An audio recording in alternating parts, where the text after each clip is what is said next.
नमस्कार नमस्कार नमस्कार। मेरा नाम है राजीव कुमार बजाज यानी आरकेबी और मैं हूं इस वक्त एडवोकेट प्रदीप नंबियार जी के साथ। प्रदीप जी नमस्कार। नमस्कार सर, नमस्कार। आप सब लोगों को नेशन नाउ की तरफ से जय हिंद, जय महाराष्ट्र, जय भवानी, जय शिवाजी, वंदे मातरम, भारत माता की जय, मातरम। जय हिंद। आप सबको गुड इवनिंग, सत श्री अकाल, अस्सलाम वालेकुम। चाइनीज में नी हाउ, जापानीज में कोनिचिवा, फ्रेंच में बोंसोir। Pradeep ji, Abariako Jambo to our viewers in East Africa, South Africa, the continent of Africa, wherever they speak Swahili. wherever they speak Swahili. I love that sound. I love the way that word Swahili that rolls over my tongue. Now they say Swahili, Pradeep ji, consists almost of 60% Sanskrit grammar, Yes. which is amazing, really and truly amazing. But so it's only now that the extent of the victory of the BJP and its allies is sinking in. So the MBA has been decimated. Totally decimated. Mahavikas Aghadi मतलब रही नहीं, लगा sir आया है ही नहीं। और अभी महाविकास आघाड़ी के लोग जो हैं वो पॉइंट आउट कर रहे हैं, जैसे नांदेड़ में नांदेड़ में एक लोकसभा की बाई इलेक्शन भी थी और ऑब्वियसली असेंबली इलेक्शन भी थे। 6 असेंबली सेगमेंट है नांदेड़ में, 6 के 6 में कांग्रेस हारी है और लोकसभा बाई इलेक्शन जीती है। Please understand, the elections were held on the same day. तो मतलब एक मशीन पे लोगों ने कांग्रेस को वोट दिया और एक मशीन पे बीजेपी को वोट दिया। ये आपके गले से उतरती है बात प्रदीप जी? सर मैं वो कैलकुलेशंस के देखो, बिकॉज कैलकुलेशंस के हिसाब से 1% वोट आप आगे थे MVA then the Mahayuti ji. Raj Thackeray ji himself has taken 1.5% votes. That's been good enough actually. So if you are saying at 1% Lok Sabha में आपका 1% लीड अहेड था एमवीए का and you won 31 seats. 31 seats out of 48 That means only 17 seats were there with them. With the Mahayuti. That's right. आप 1%, अब 1.5% actually ये हम लोग चीज, भले राज ठाकरे साहब कुछ जीते नहीं है but probably 1.5% vote share is enough to bring down the entire, knock down the Pradeep entire. जी, ये मैं और आप जो एमवीए के पूरे कैसल को it fell like a house of cards. Pradeep ji, ये मैं और आप बात कर रहे थे, Yes, sir. 2 महीने से बात कर रहे हैं। करेक्ट करेक्ट ये अगर राज ठाकरे जी को 1% भी वोट मिल जाता यस है यस यस तो एमवीए इज ओवर। सीधी Correct. सादी बात है। तो I think that has been done. So at the moment from the MNS we have Yogesh Khaire sahab with us and I think mister Tiwari, Gopal Tiwari of the Congress has also joined us. Yogesh Khaire sahab, जय हिंद, जय महाराष्ट्र, जय भवानी, जय महाराष्ट्र, जय भवानी। और गोपाल तिवारी जी नमस्कार। नमस्कार सर। नमस्कार। नमस्कार। Yes sir. तो योगेश खैरे साहब, आपको 1.5% वोट मिले जहां भी आप खड़े हुए हैं, मतलब इलेक्शन कमीशन के जो लेटेस्ट फिगर्स आए हैं उसके हिसाब से 1.5%। ये 1.5% की वजह से आपने तो मतलब चमत्कार कर दिया। महायुति को 230 के 232 सीटें आपने दिलवा दी। योगेश खैरे साहब, क्या इसका श्रेय आप लेने को तैयार हैं? बोलिए योगेश खैरे साहब। नहीं, आप एक हम एक बात ध्यान में लेनी चाहिए कि एमएनएस महाराष्ट्र नवनिर्माण सेना एक इंडिपेंडेंट पार्टी है। जी बिल्कुल। हमारा राइट है कि हम इलेक्शन लड़े। दुरुस्त बात। तो हम इलेक्शन लड़ रहे हैं, इलेक्शन लड़े। अभी उसमें हमें जो वोट परसेंटेज मिला है वो तो हमने इलेक्शन लड़ने के बाद हमें मिला है, तो अभी इसका किसको फायदा होगा, किसको नुकसान हुआ, वो तो अभी बाद में देखेंगे। उसका स्टडी करना पड़ेगा कि वो एमवीए को उसको नुकसान है या महायुति को उसका नुकसान है। क्योंकि मेरे ख्याल से अभी मुंबई में 10 सीटें जो है वो जो हरे एकनाथ जी शिंदे जी, उधर भी हमारे उम्मीदवार थे। दुरुस्त बात है। अभी बीजेपी के जिधर सीटें हारी है या जीती है उधर भी हमारे उम्मीदवार थे और उधर का हमारा बहुत जगह पर हमारा जो वोट काउंट है वो भी बड़ा है। तो अभी इस वक्त ये नहीं कह सकते कि हमारी वजह से इसको नुकसान हुआ या उसको फायदा हुआ। ये तो उसको एनालिसिस करना पड़ेगा कि इसका फायदा नुकसान किसका हुआ। मैं उस तरफ नहीं जाना चाहता कि किसको फायदा हुआ नुकसान हुआ। हमारा इलेक्शन लड़ने का राइट है, हमने इलेक्शन लड़ा। उसमें हमें सफलता नहीं मिली, लेकिन हमारा जो वोट शेयर है वो हमारा वोट शेयर है, हमारी पार्टी है, वो तो होता रहेगा। हम इलेक्शन ही लेकिन नहीं लड़े योगेश खैरे किसी के लिए, साहब, ऐसा तो नहीं हो सकता। योगेश खैरे साहब, आप ये कैसे कह सकते हैं कि आपको सफलता नहीं मिली? आपको सफलता मिली है। इतने ज्यादा नहीं, लोगों ने, सीटों के हाँ, वो सीटों के हिसाब से ठीक है, वो मैं मानता हूँ। सीटों में मैं आपको, ठीक है, सीट आप नहीं जीत पाए, लेकिन इतना ज्यादा समर्थन आपको महाराष्ट्र की जनता ने दिया है, इसका मतलब आपकी गुडविल है, और जबरदस्त गुडविल है। और मुझे ऐसा लगता है आने वाले जो कॉरपोरेशन के चुनाव होंगे, भले वो नासिक के हों, भले वो नागपुर के हों, भले वो बीएमसी हो, वहां पर मुझको ऐसा लगता है कि एमएनएस का जो भविष्य है वो बहुत ही उज्जवल है। ये ऐसा मुझको लगता है। योगेश खैरे साहब, अब आप बताएं। नहीं, एमएनएस का अभी एक बात देखिए कि हर जो पार्टी है, जो पार्टी उसको, कोई भी पार्टी रहने दो, उसका ऊपर नीचे तो होता ही है। जी, दुरुस्त कभी बात। उसको सफलता मिलती है, कभी नहीं मिलती। शिवसेना की पार्टी को 1966 में बाला साहब ठाकरे ने उसकी स्थापना की थी, उनका पहला एमएलए चुन के आया 1985 में। तो अभी बीजेपी का देखिए, 1952 में जनसंघ की स्थापना हुई, 1980 में बीजेपी बनी, उसको सफलता मिलने में कितना टाइम लगा। जी, कांग्रेस को पहले 1947 के बाद जो सफलता मिली, बाद में उसमें वो घटती चली गई। तो ऐसा नहीं होता कि एक इलेक्शन में, दो इलेक्शन में उसको सफलता नहीं मिलती किसी पार्टी को, तो वो उसका पार्टी का कोई भविष्य नहीं रहता। तो हम वापस उसका अभी एनालिसिस कर रहे हैं कि क्या हुआ है खैरे एक्चुअली। साहब, मगर हम लोगों को देख के बहुत अच्छा लगा, देख के इसलिए बहुत अच्छा लगा कि अमित ठाकरे जी ने जो स्पोर्ट्समैनशिप दिखा दिया, उन्होंने हारने के बावजूद कहा कि मैं महिम के इलेक्टोरेट, दादर के इलेक्टोरेट, प्रभा देवी के जिन्हों लोगों ने हमको वोट दिया, आई am very thankful for them. हम थैंकफुल करता हूं, मैं थैंक्स बोलता हूं और वादा करता हूं कि ये काम जो है, जीत हार नहीं, मैं काम के बाद करता हूं, मैं इनको उपलब्ध रहूंगा। यह बहुत बड़ा स्टेटमेंट है। एक फर्स्ट टाइम चुनाव लड़ने वाले व्यक्ति का इस प्रकार से स्पोर्ट्समैनशिप दिखाना, काम के प्रति अपना वफादारी दिखाना, एक बहुत बड़ा एग्जाम्पल उन्होंने क्रिएट किया अमित ठाकरे जी ने। खैरे साहब, हाँ, वो तो है। वो उन्होंने एक देखिए कि उन्होंने उधर फाइट किया है, वो पहली बार चुनाव में उतरे उधर। अभी क्या उधर की एक्चुअल माहिम दादर में क्या हुआ है और किस वजह से हमें उधर अपयश का सामना करना पड़ा है, उसके कारणों का हम पता लेंगे। लेकिन जिस तरह से उन्होंने वो स्पोर्ट्समैनशिप दिखाई है, स्पिरिट दिखाया है, तो वो तो रुकने वाली नहीं है ना, एमएनएस रुकने वाली है। हम तो चलते जाएंगे और लड़ते रहेंगे। Fantastic, absolutely fantastic. Gopal Tiwari ji, जी, गोपाल तिवारी जी, हाँ हाँ, ये मैं कितनी मर्तबा पहले भी बोल चुका था इसी शो के दौरान, पता नहीं आपके सामने बोला या नहीं बोला, मुझे याद नहीं है, लेकिन हमारे जैसे नासिर साहब थे, अपने निजामुद्दीन रहीम साहब आए कांग्रेस के, उसके अलावा अलग अलग लोग आए, सबके सामने मैंने ये बात ज़रूर कही थी, मुझे याद है कि भाई देखिए, मैं जहाँ पर मैं रहता हूँ अंधेरी वेस्ट में, वहाँ पर आरएसएस, विश्व हिंदू परिषद या बजरंग दल या बीजेपी के लोग तीन मरतबा आ चुके हैं, 3 बार चुनाव के पहले। कांग्रेस का एक भी नहीं आया।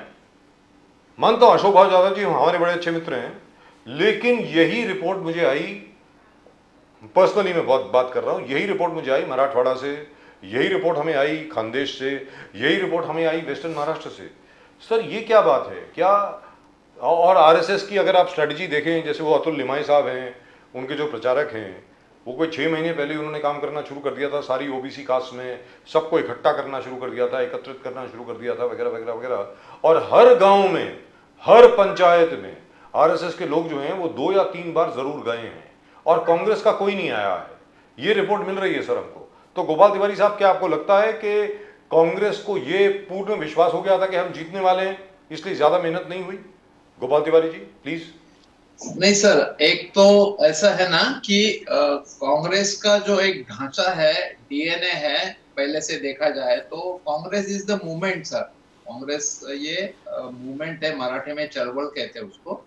और केडर पार्टी के हिसाब से कांग्रेस पहले नहीं थी, क्योंकि कांग्रेस ने आजादी दिलाने में बहुत बड़ा योगदान किया और कांग्रेस ने जो जन कल्याणकारी योजना दी देश को, इसलिए बार बार चुन के भी आए। मतलब निस्वार्थ भाव से जनता के हित में महात्मा गांधी जी की को जो संकल्पना थी वो हमारा ध्येय है। और उसमें सबसे बड़ी बात है कि सिद्धांत बिना राजनीति ये पाप है।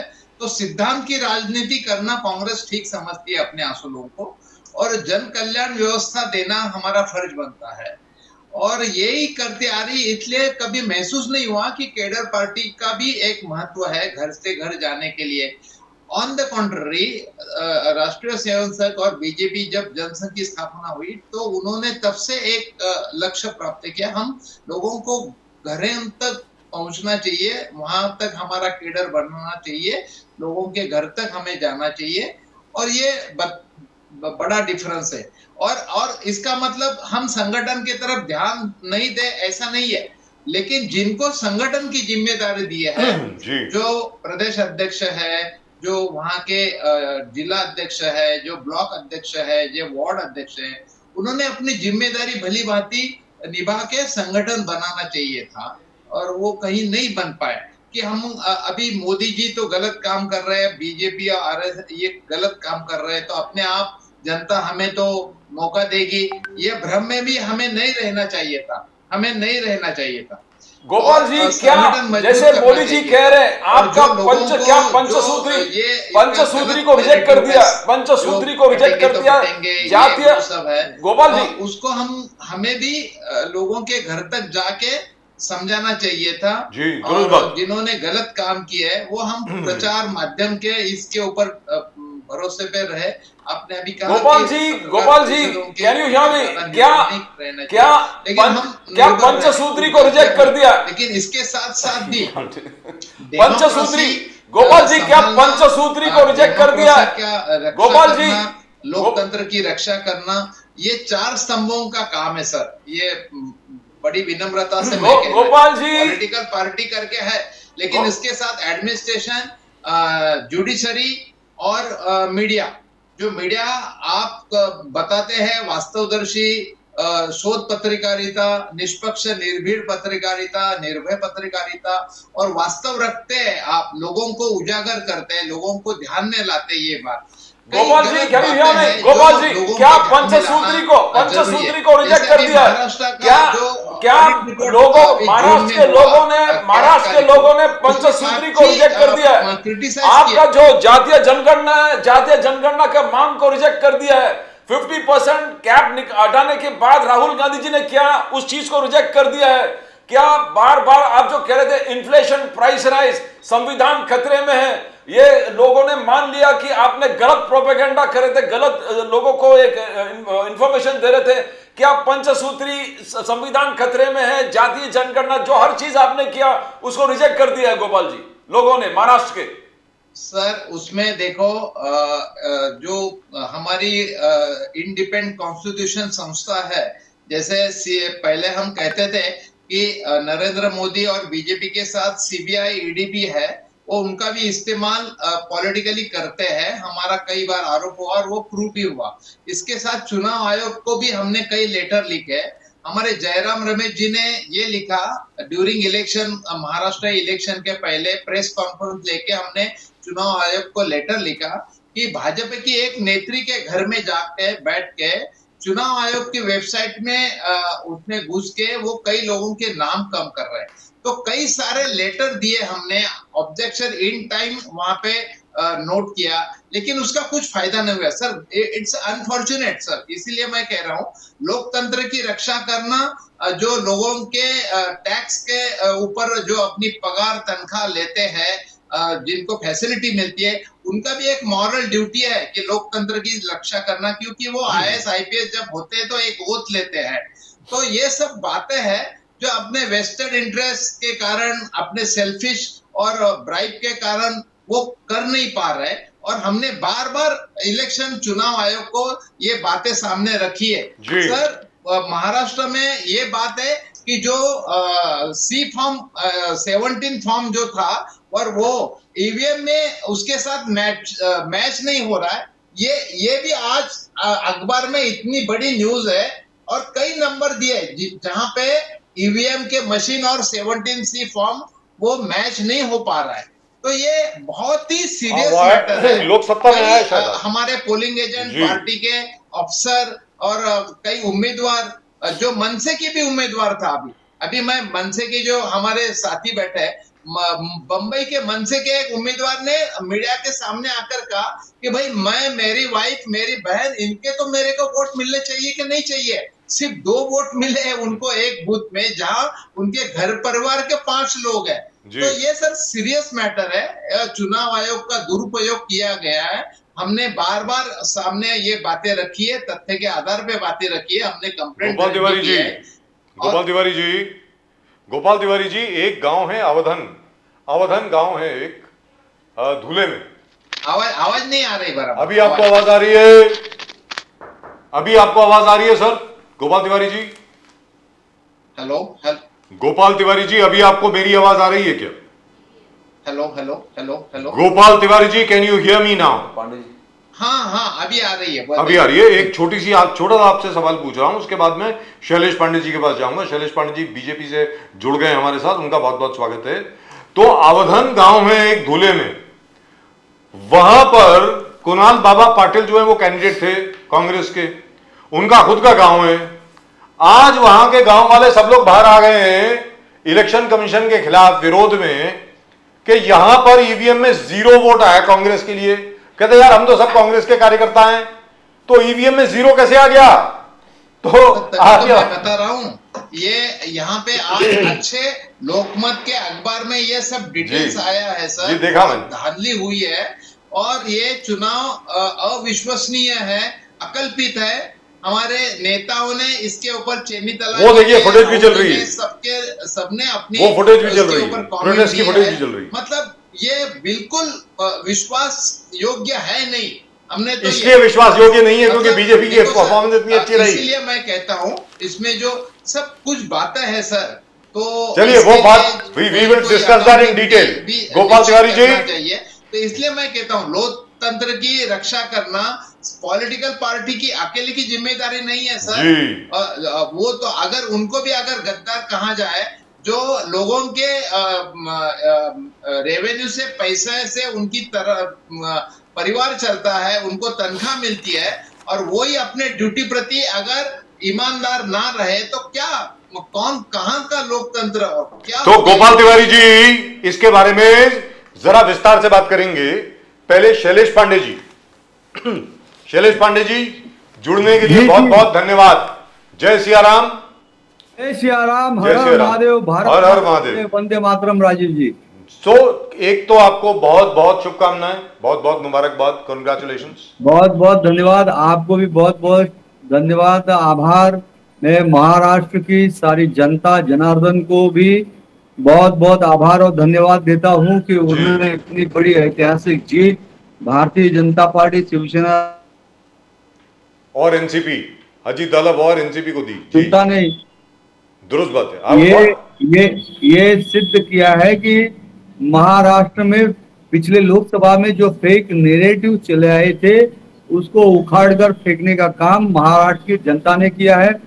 और जिस प्रकार के निर्णय महायुति के महाराष्ट्र की सरकार ने और जिस प्रकार के देश हित के निर्णय देश के यशस्वी प्रधानमंत्री आदरणीय नरेंद्र मोदी जी ने देश में लिए हैं, आज डबल इंजन की सरकार ने जो विकास कार्य किए, विकास की गंगा बहाई, उपलब्धियां बढ़ाई और उसके साथ ही गौ माता को राज्य माता घोषित किया, वो उसी प्रकार से लाडली बहन योजना के माध्यम से माताओं बहनों के अकाउंट में सीधे 7,500 रुपए देकर उनका संबल किया, उनका आत्म स्वाभिमान गौरव बढ़ाया और अनेक विकास के काम, जो विकास की गंगा महायुति सरकार ने महाराष्ट्र में बहाई, आज उसी का परिणाम है कि महाराष्ट्र की जनता ने महायुति सरकार को सर आंखों पर बिठाया और अब तक की किसी भी सरकार की ये सबसे बड़ी ऐतिहासिक जीत है। खास तौर से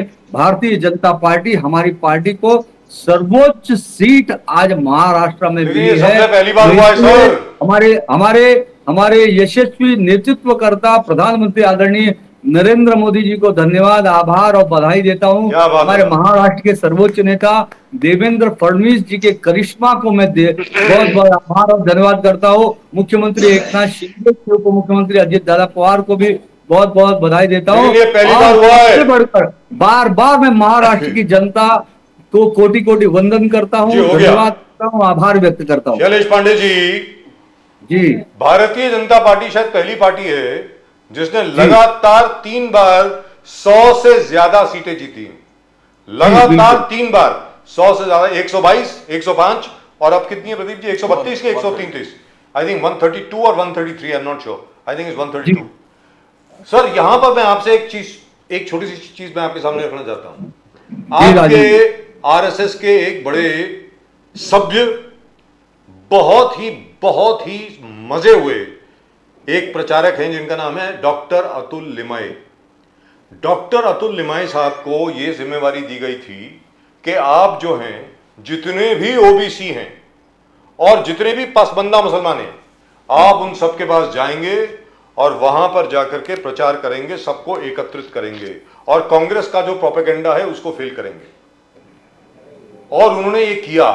मुझे लगता है उनका नाम भी आना चाहिए सर, शैलेश पांडे जी। बिल्कुल, मैं सिर्फ आदरणीय श्री लिमे जी का भी बहुत बहुत धन्यवाद व्यक्त करता हूं और उनके साथ साथ महाराष्ट्र में सारे के सारे हमारे जो राष्ट्रीय स्वयंसेवक संघ के प्रमुख नेतागण हैं, प्रमुख पदाधिकारी हैं और प्रत्येक राष्ट्रीय स्वयंसेवक संघ के स्वयंसेवक का भी मैं दिल से बहुत बहुत हृदय से आभार व्यक्त करता हूं, क्योंकि उन्होंने जन जागरण अभियान घर घर जाकर चलाया था और लोगों को हिंदुत्व के प्रति, राष्ट्र हित के प्रति, राष्ट्रवाद के प्रति चेतना जागृत की थी। पांडे और जी, उस पांडे जी। संघ परिवार की जितनी भी हमारी संगठनाएं हैं, चाहे वो विश्व हिंदू परिषद हो, बजरंग दल हो, अखिल भारतीय विद्यार्थी परिषद हो, वनवासी कल्याण आश्रम हो, संस्कार भारती हो, सारी संस्कृत भारती हो, जन कल्याण हो और हमारे जितने भी बैंक है, हमारे जितने भी ऑर्गेनाइजेशन है, पांडे जी, क्या राहुल गांधी जी का नारा, जो राहुल गांधी जी का नारा था, नारा लोकतंत्र खतरे में, क्या इसको रिजेक्ट कर दिया लोगों ने?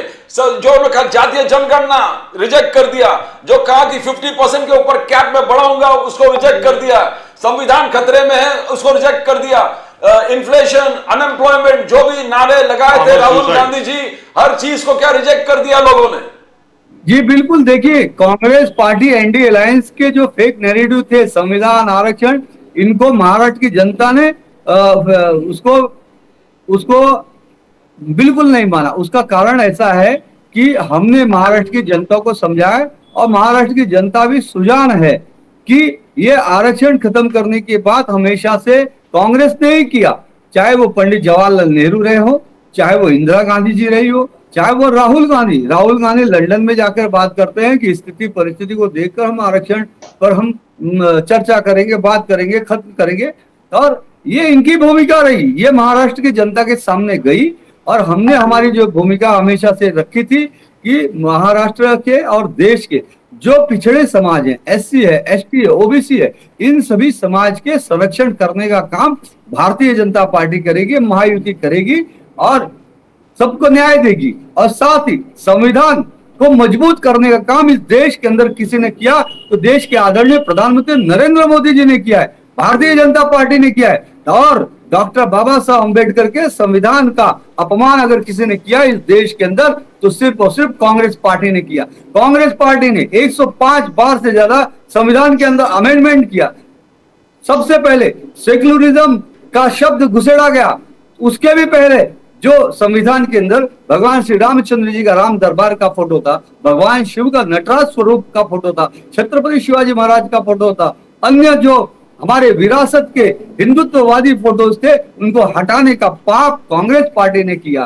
तो कांग्रेस पार्टी हमेशा से संविधान के खिलाफ काम किया और आज ये संविधान की दुहाई देते तो ये बात तो वही हो गई ना कि उल्टा चोर कोतवाल को डांटे। और महाराष्ट्र की जनता ने इस बात को समझा, इसलिए इनका इस बार कोई भी फेक नैरेटिव नहीं चला। इस बार ये चला कि समाज एकजुट हुआ, हिंदू समाज एकजुट हुआ, जाति जाति में नहीं बटा, चाहे वो अरे चाहे सर, वो मुस्लिम अग्रे वोट भी हो, मिला है चाहे आपको। पिछड़े हो, चाहे ओबीसी हो, एसटी हो, ओबीसी हो, मराठा हो, सारे एकजुट होकर महाराष्ट्र के विकास के लिए, महाराष्ट्र के हित के लिए, हिंदुत्व के लिए, जी। हिंदुत्व के विरासत को आगे ले जाने के लिए। और हम ये देख रहे हैं जिस तरह से वोट जिहाद लोकसभा के चुनाव में फर्रुखाबाद से चलाया गया था, जो कि मालेगांव में चला था, हमारे मियां भाईंदर के नया नगर के 58 बूथों पर चला था, और इस बार भी चला, इस बार भी वो वोट जिहाद चला। लेकिन इस बार हिंदू समाज ने, भारतीय जनता पार्टी महायुति के कार्यकर्ताओं ने, बहुसंख्यक समाज ने वोट जिहाद का जी। जवाब देवेंद्र फडणवीस जी के आह्वान पर धर्म युद्ध से दिया। लेकिन और शैलेश बहुसंख्यक पांडे समाज, जी- हिंदू समाज जात पात में न बढ़कर एकजुट हुआ, शैलेश संगठित हुआ, पांडे जी। और आज बहुसंख्यक समाज के संगठित होने के कारण इतनी बड़ी मेजॉरिटी आई, जी। जिसमें लाडली बहन योजना हो, विकास आपने के बोल दिया काम ना हो, सर, ये लाडली बहन नरेंद्र की बात मोदी हो जी गई के ना सर। काम हो, डबल इंजन सरकार का काम हो, जी। ये सारे विकास दुरुस्त बात के है, काम, इसमें कोई मैं दो बार राय बार नहीं। कहता हूं, सर, विकास सबसे विकास, बड़ी बात जो हिंदुत्व, है, हिंदुत्व, सर, जिनकी जीत हुई सबसे है। बड़ी चीज जो धन्यवाद। है वो लाडकी बहन योजना की वजह से आपको इतनी बड़ी जीत मिली है, और आरएसएस की वजह से, इसमें कोई दो राय नहीं जी, है। बिल्कुल। मैं संघ के राष्ट्रीय कार्यकर्ता, स्वयंसेवक संघ सर का मैं बहुत तो बहुत सर हृदय से मैं आभार तो व्यक्त करता हूँ, हमारी माताओं बहनों का बहुत बहुत आभार व्यक्त करता हूँ, महाराष्ट्र की 9 करोड़ सर, मैं जनता तो खुद जनार्दन विटनेस का आभार हूं। व्यक्त करता हूँ। सर हम तो खुद विटनेस हैं सर, हमने तो खुद देखा है किस प्रकार संघ परिवार ने एक बार नहीं, दो बार नहीं, तीन बार एक एक दरवाजा खटकाया है, इसमें कोई दो राय नहीं है। बिल्कुल। लेकिन बिल्कुल। शैलेश पांडे जी, आपको जो इतनी बड़ी जीत मिली है, इसके साथ साथ बहुत बड़ी जिम्मेवारी का पहाड़ भी आपके सर पर आ गया है, याद रख लीजिए। अब लोगों की अपेक्षा है। गोपाल तिवारी जी, मैं आपके पास आ रहा हूं, एक सेकंड, बस एक सेकंड मुझे जाने दीजिए खैरे साहब के पास। योगेश खैरे साहब काफी देर से बोले नहीं है। खैरे साहब, अब आगे क्या? जहां तक के एमएनएस का प्रश्न है, महाराष्ट्र नवनिर्माण सेना का प्रश्न है, वेरी फ्रैंकली मैं आपको बता रहा हूं, आई एम वेरी इंप्रेस्ड। मैं बहुत इंप्रेस हूं महाराष्ट्र नवनिर्माण सेना की परफॉर्मेंस से। मुझे बिल्कुल नहीं लग रहा था कि आप लोग जीतेंगे या कुछ करेंगे, लेकिन 1.5% वोट लेकर के आना, दैट इज ह्यूज। शायद आपको अभी अच्छा नहीं लग रहा होगा, लेकिन मैं आपको बता रहा हूं, जो आपकी परफॉर्मेंस रही है वो बहुत जबरदस्त रही है। अब सर आगे क्या प्लान है, वो जरा बताएं हमारे दर्शकों को प्लीज। नहीं, एक बात जो है, हमें अभी ये अच्छा नहीं लग रहा है कि वोट परसेंटेज और सीट शेयर में हम नहीं है जी। वोट परसेंटेज भी कम है। तो इसका कारण यह है कि हमें बहुत अपेक्षाएं थी। जिस तरह का कैंपेन राज ठाकरे साहब ने महाराष्ट्र में किया, जी किया। जिस तरह का काम हमारे महाराष्ट्र सैनिकों ने पूरे महाराष्ट्र में, जिधर हमें 122 सीटें लड़ी थी, उधर के महाराष्ट्र सैनिकों ने जिस तरह का काम किया, जिस तरह का हमको रिस्पांस लोगों से मिल रहा था, और राज ठाकरे साहब की जो रैलियां हुई, उन्होंने जो मुद्दे रखे, वो सारी बातें ध्यान में रखते हुए हमें इस इलेक्शन में हमें बहुत ज्यादा बड़ी उम्मीदें थी। और वो उम्मीदें, वो हमारी जो हमें चाहिए था, जो मिलने की अपेक्षाएं थी, वो नहीं मिला। तो इसके लिए हम थोड़े निराश है। लेकिन आपको एक बात मैं बताना चाहूंगा कि 2006 में एमएनएस की स्थापना हुई, उसके बाद आज तक हम अपने दम पर अकेले चुनाव लड़ रहे हैं। एक बार अगर 2009 और 2012 की कारपोरेशन इलेक्शन और 2009 की विधानसभा इलेक्शंस में हमें थोड़ा बहुत उधर यश मिला जी। बाकी हर बार हमें थोड़ा ज्यादा हमें अपयश का सामना करना पड़ा है। लेकिन हम अपयश मिलने के बाद भी कभी भी रुके नहीं है। उसके बाद भी हमने लोगों के काम जो करने थे, वो हमारे महाराष्ट्र सैनिक करते रहे हैं। हम लोगों के लिए, मराठी के लिए, हिंदुत्व के लिए जब भी जरूरत पड़ती है, हम प्रखर रूप से रास्ते पे भी उतरते हैं, हम आंदोलन भी करते हैं। तो एक बात ध्यान में लीजिए कि ठीक है, हम एक पॉलिटिकल पार्टी है, हमारा ध्येय सत्ता मिलना किसी भी राजकीय पार्टी का होना चाहिए, वो हमारा भी है। लेकिन उसके बावजूद हमारा जो ध्येय है वो मराठी मानुस है, वो हिंदुत्व है, और हमारा विकास का, राज ठाकरे साहब का जो विजन है, ये तीन जो बातें हैं वो हमारे लिए सबसे जरूरी है। और जब भी मराठी के लिए, हिंदुत्व के लिए हमें लड़ना पड़ा है, लड़े हैं, और आगे भी जब भी जरूरत पड़ेगी, खैरे साहब उस तरह ये का पूरे जब भी बातें होगी, तब जब जरूरत होगी तो हम रास्ते पे उतरेंगे और जरूर लड़ेंगे, उसमें कोई दोहरा नहीं है। खैरे साहब ये आप इसको एनालिसिस करेंगे, हिंदुत्व फोर्सेस एक साथ आ गए, एक है तो सेफ है, बढ़ेंगे तो कटेंगे, ये हुआ। और राज साहब भी वही हिंदुत्व वाला एजेंडा लेकर आगे चल रहा है। मगर आपको क्या लग रहा है सज्जाद नोमानी का वो जो लास्ट एक आए थे जिसमें उन्होंने कहा कि वोट जिहाद के अजीज सिपाही शरद पवार, वोट जिहाद के अजीज सिपाही नाना पटोले, वोट जिहाद के अजीज सिपाही उद्धव ठाकरे जी, क्या ये सब चीज बहुत बड़ा इंफ्लुएंस था जो महायुति को एक लैंडस्लाइड विक्ट्री दिया? खैरे साहब जिस तरह से अभी रिजल्ट आए हैं तो उसका एनालिसिस अभी हर पार्टी करेगी, लेकिन जो अभी दिख रहा है कि जिस तरह का लोकसभा में वोट पैटर्न था, और उसका सबसे बड़ा उदाहरण धुले लोकसभा है, उधर का मालेगांव सेंट्रल विधानसभा है जिसमें ये सारा वोट का जो हुआ, तो और उसके बाद जिस तरह से सज्जाद नोमानी ने वो अपना स्टेटमेंट किया, तो उन्होंने कहा कि शरद पवार जी, उद्धव ठाकरे जी, नाना पटोले जी, हम ये वोट जिहाद शब्द का प्रयोग जो सज्जाद नोमानी ने किया, और उसके बाद उन्होंने कहा कि इसके सिपा सालार ये लोग हैं, तो उसका इफेक्ट तो हुआ है और वो दिख रहा है। उसके बाद आगे जाके उन्होंने कहा कि अगर जो मुस्लिम इनको वोट करेंगे तो उनके ऊपर सोशल बॉयकॉट करना चाहिए, ये उनका हुक्का पानी बंद होना चाहिए जी।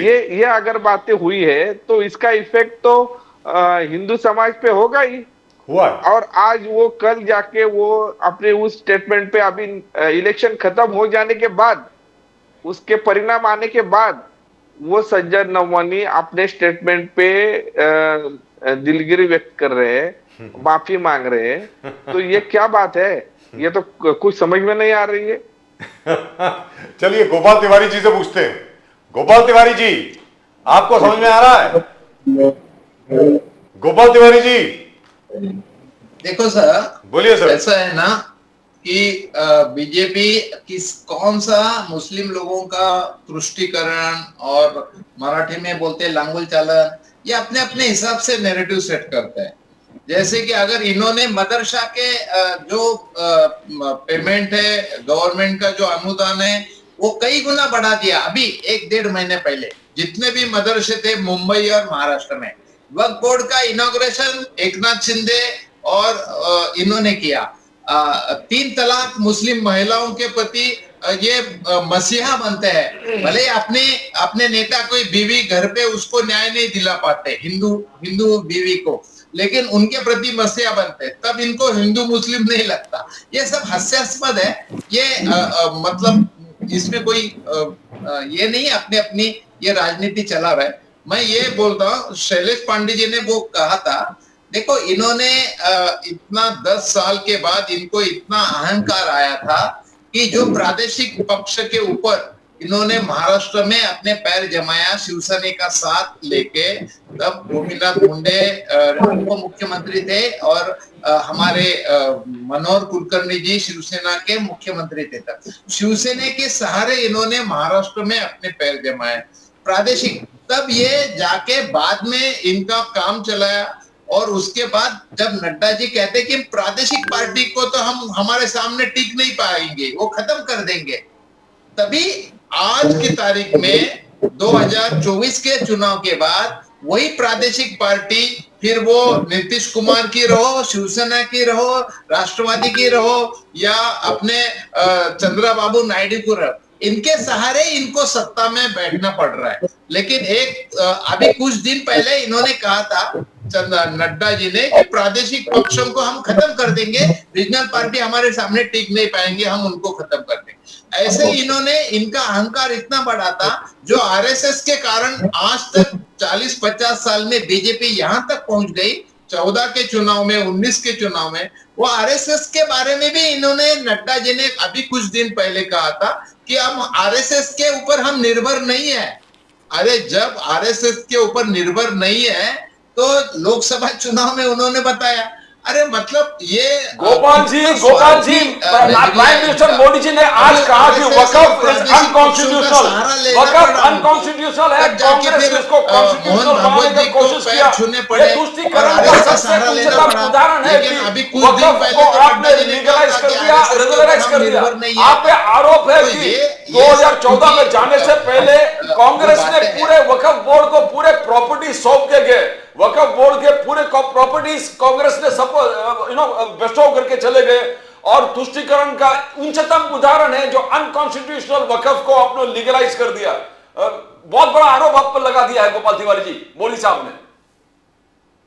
सॉरी, तुष्टीकरण का उच्चतम उदाहरण उन्होंने कहा Waqf is unconstitutional. Prime minister Modi, आपने वकफ को 2014 सत्ता छोड़ने से पहले बहुत सारे प्रॉपर्टीज वकफ बोर्ड को देके आप चले गए। ये तुष्टीकरण का उच्चतम उदाहरण है। वक्फ बोर्ड के ऊपर जेपीसी है, अभी उसमें जो भी है होगा ना संसद में, वो जेपीसी के सामने मसला है। और बंबई वक्फ बोर्ड का जो ऑफिस का इनॉग्रेशन है, अभी अखबार में फोटो आए थे कुछ दिन पहले की बात है, महीना भी नहीं हुआ। एकनाथ शिंदे और देवेंद्र फडणवीस जी ने उनका इनॉग्रेशन किया वक्फ बोर्ड के महाराष्ट्र के ऑफिस का। अभी अखबार में मैं चाहे तो बता सकता हूँ अभी। और ये सब कृति में बहुत अंतर है इनके, बात कुछ और करते हैं और खाने के दांत अलग, बताने के दांत अलग। ये बीजेपी का दोगलापन है, इसमें कोई सर कांग्रेस अब क्या करने वाली है गोपाल तिवारी जी? ये तो शैलेश पांडे जी, मैं आ रहा हूँ आपके पास। तो कांग्रेस क्या करने वाली है सर, अब ये तो बताइए। जवाब देना इनका। जी बिल्कुल, ऑफ कोर्स। गोपाल तिवारी जी, कांग्रेस क्या करने वाली है अब? आपकी मुझे जवाब देना इनका मालूम है सर। गोपाल तिवारी जी, अभी कांग्रेस जो जेपीसी में संसद में जो भूमिका लेगी वो लेगी, सब पूरी दुनिया सर वो तो वक्फ बोर्ड की बात हो गई, आपकी सिर्फ 15 सीटें आई हैं। जेपीसी के मसला चल रहा है अभी। सर वो तो एक वक्फ बोर्ड की बात हो गई, बिल आ रहा है वहां पे। अरे गोपाल तिवारी जी, वो तो सिर्फ एक महज वक्फ बोर्ड की बात हो गई। आपकी सिर्फ 15 सीटें आई हैं। 1960 से लेकर के आज तक इतनी कम सीटें नहीं आई कांग्रेस की। सर तो मैं ये बोल रहा हूं कि ये क्या है सर, 95 जगह ईवीएम में और फॉर्म 17 जो पोलिंग ऑफिसर देता है वो मैच नहीं हो रहा है। उसमें चुनाव प्रक्रिया में पूरी धांधली हुई है। ये बार बार हम कह रहे हैं, ये चुनाव प्रक्रिया निष्पक्ष पारदर्शी नहीं है, ट्रांसपेरेंट नहीं है। और ये सब धांधली करके चुनाव आयोग का इस्तेमाल करके, मतलब झारखंड में ईवीएम ठीक है, महाराष्ट्र में नहीं है। बताइए सर, 3 बार आंकड़े बदल चुके हैं। इतना डिजिटल इंडिया होने के बाद शाम को 6-7 बजे आंकड़े आने चाहिए, रात को 11:30 बजे तक 3 बार आंकड़ों में फर्क आता है। ये क्या मामला है? मजाक चला है या चुनाव ले रही है? मजाक कोई मजाक। शैलेश पांडे जी, ओके। गोपाल तिवारी जी ने आरोप लगाया सीधा साधा आप पर। प्रदीप जी बोलिए।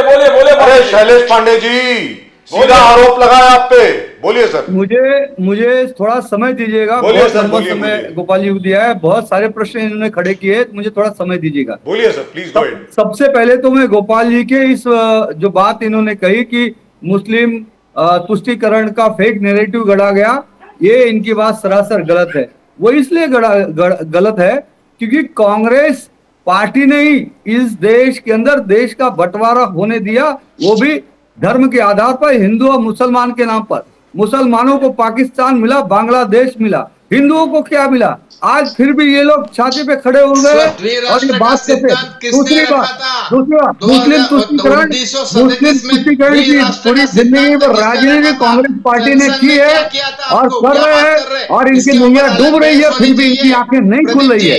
अब आप कृपा करके मुझे जवाब देने दीजिए। आप बोल रहे थे, मैं बीच में नहीं बोला। आपके बाद आते हैं ना वापस सरासर गलत है। आप जब जवाब दे रहे थे, आप अंडरस्टैंड बोल रहे थे, कुछ भी आरोप प्रत्यारोप कर रहे थे, मैं चुपचाप आपकी गलत बातों को सुन रहा था। अब आपको सच्चाई को सुनना पड़ेगा।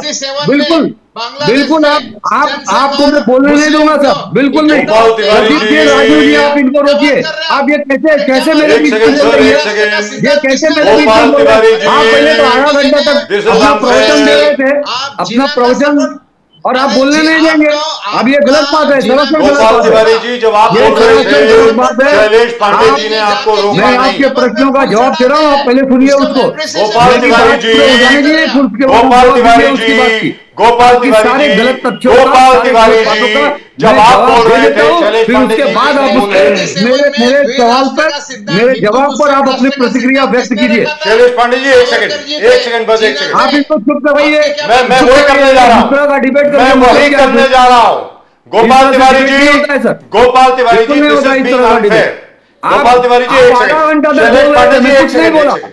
अरे मैं बोलना शुरू नहीं किया शैलेश कि पांडे अभी जी, आप ही की बात कर रहा हूँ। ये क्या तरीका है? शैलेश पांडे जी, आप ही की ये बात कर रहा सरासर हूँ। गलत तरीका है। गोपाल तिवारी जी, पाकिस्तान का लेकिन अरे गोपाल इसको तिवारी चुप करवाइए, जी, ये गलत तरीका है, ये गलत तरीका है। गोपाल तिवारी जी, आप इस तरीके से इंटरप्ट नहीं कर सकते डिबेट किसी करना को। है तो फिर मैं आपको एक शब्द ठीक है, बोलने नहीं गोपाल दूंगा। तिवारी जी, ये गलत आपके है। हर गलत बात जब आप पे बोल रहे थे, मैं मेरी सच बात रखूंगा। गोपाल मैं मेरी तिवारी सच जी, बात जब आप रखूंगा। बोल रहे थे आप शैलेश सच को पांडे दबा जी नहीं ने सकते। आपको कुछ कांग्रेस नहीं कहा। पार्टी ने आजीवन मुस्लिम तुष्टीकरण किया है। कांग्रेस पार्टी ने आजीवन मुस्लिम तुष्टीकरण किया। इस देश का बंटवारा ही मुस्लिम और हिंदू के आधार पर किया। ये क्या मुस्लिम तुष्टीकरण नहीं था क्या? 10 लाख हिंदुओं की हत्याएं हुई बंटवारे के दौरान। ये क्या मुस्लिम तुष्टीकरण नहीं था क्या? आज बम वोट बनवाया कांग्रेस के शासन में, ये मुस्लिम तुष्टीकरण नहीं है क्या? अल्पसंख्यक आयोग आपने बनवाया, ये क्या मुस्लिम तुष्टीकरण नहीं है क्या?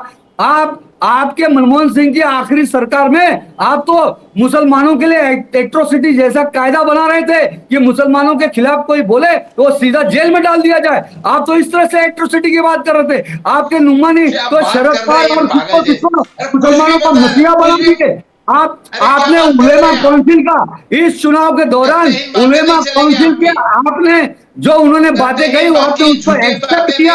आपने उलेमा काउंसिल के बातों को, घोषणा पत्र को कैसे एक्सेप्ट किया आपने? जबकि उसमें कहा गया था कि आरएसएस पे बैन लाएंगे, आरएसएस पे बैन लाएंगे, जो उलेमा अंदर बन रहे हैं उनको छोड़ देंगे। हिंदू विरोधी ये तो सरदार वल्लभ काम भाई पटेल करने ने का कहा था। उलेमा काउंसिल ने जो घोषणा पत्र RSS जारी के बारे किया में पटेल जी ने कहा आपने था, उसका सरदार समर्थन वल्लभ किया। भाई पटेल ने। आपने सरदार वल्लभ भाई मुस्लिम पटेल जी ने आरक्षण का कहा था समर्थन RSS के किया, बारे में। आपने मुस्लिम तुष्टीकरण का समर्थन किया। और इसीलिए आप ये जो गोद में खिला रहे ना, इसके कारण आपकी ये देश में हालत हुई है। अब हिंदू समाज, देश का बहुसंख्यक समाज अब चुप नहीं। वोट जिहाद के खिलाफ, आपके इस वोट जिहाद के साथ लैंड जिहाद के खिलाफ, लव जिहाद के खिलाफ अरे भारत मैं में डंके की चोट पे कहता हूँ, अब इस देश में वोट जिहाद नहीं चलेगा। अब इस देश में लव जिहाद नहीं चलेगा। अब इस देश में देश की लैंड जिहाद नहीं चलेगा।